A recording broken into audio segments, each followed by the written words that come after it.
धर्मा, ये पास के गांव के मुखिया हैं। इनके गांव में बहुत बारिश हो रही है। नदी में बाढ़ आने का खतरा है। गांव के निचले इलाके में पानी भरना शुरू हो गया है। ये तुम्हारे जादुई छाते के बारे में सुनकर यहाँ आए हैं। इन्हें तुमसे मदद की बहुत उम्मीद है। जरूर सरपंच जी, मैं इनके साथ इनके गांव जाने के लिए तैयार हूँ। धर्मा मुखिया के साथ चला गया।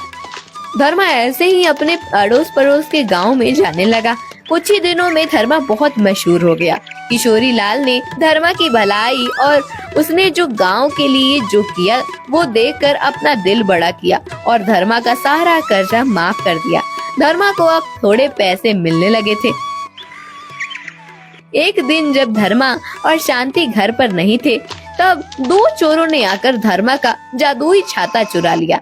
जब धर्मा घर वापस आया तब माँ, छाता अपनी जगह पर नहीं है।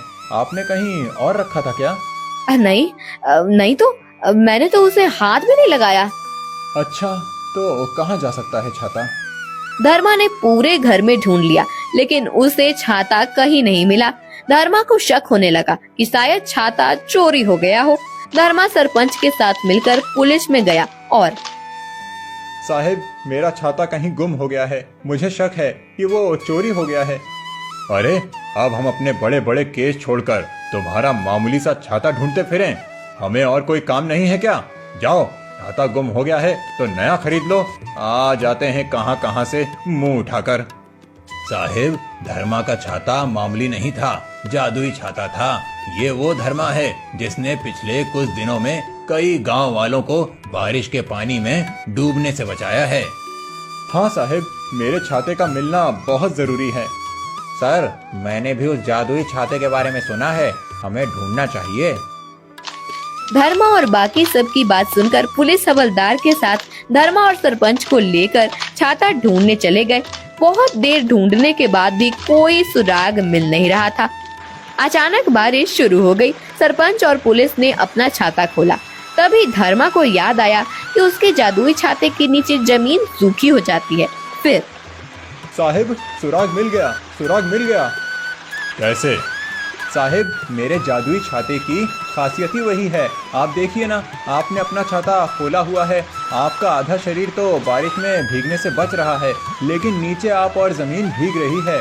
लेकिन मेरे छाते के आसपास की जमीन सूख जाती है। अच्छा, ये तो बहुत बढ़िया सुराग है। चलो फिर, हमें ढूंढने में आसानी हो जाएगी। पुलिस और बाकी सब रास्ते पर देखने लगे। रास्ते में जहाँ जहाँ जगह सूखी हुई थी, उस रास्ते से आगे जाने लगे। सब जाते जाते एक गुफा तक आकर पहुँचे। गुफा के अंदर दो चोर बात कर रहे थे। अरे भाई, आखिर हमने ये जादुई छाता चोरी ही कर लिया। अरे वो तो ठीक है, लेकिन इसमें जादू क्या है, मुझे तो अभी तक पता ही नहीं चला। अरे वो तो मुझे भी नहीं पता, लेकिन जादुई है, ये बात काफी है। अब हम इसे बेच देंगे और बहुत कमाएंगे। दोनों चोर बातें कर रहे थे। तभी पुलिस ने दोनों को पकड़ लिया। उन दोनों को देख ये वही दोनों चोर हैं जिसकी तलाश हम पिछले 6 महीने से कर रहे थे। इन्होंने पूरे शहर में इतनी जगहों पर चोरियां की हैं। हर बार ये हमें चकमा देकर भाग जाते थे। धर्मा, तुम्हारी वजह से इन दोनों चोरों को आज हम पकड़ पाए हैं। अगर आज तुम अपने जादुई छाते के लिए हमारी मदद मांगने ना आते तो शायद आज भी ये हमारे हाथ ना लगते। तुमने बहुत बड़ा काम किया है। तुम्हारा बहुत बहुत धन्यवाद। साहिब, ये तो मेरा कर्तव्य था और मुझे पता था कि ये वही चोर होंगे। मैं तो बस अपने छाते की खोज में था। बल्कि मुझे तो आपका धन्यवाद करना चाहिए। आपने मेरा छाता चोरी होने से बचाया। आज तक हमें कोई नहीं पकड़ पाया, लेकिन आज आप कैसे पहुंचे हमारे अड्डे पर? इसी जादुई छाते की वजह से। तुम अपने घमंड में इतने चूर थे कि तुमने शायद गौर ही नहीं किया इस छाते की खासियत पर। और इस छाते के आसपास की जमीन सूख जाती है। इन चोरों पर 1 लाख रुपए का इनाम था। मैं सरकार से तुम्हारे नाम की सिफारिश करूंगा और वो इनाम तुम्हें मिल जाएगा। पुलिस ने चोरों को हथकड़ी पहनाई और अपने साथ ले गई।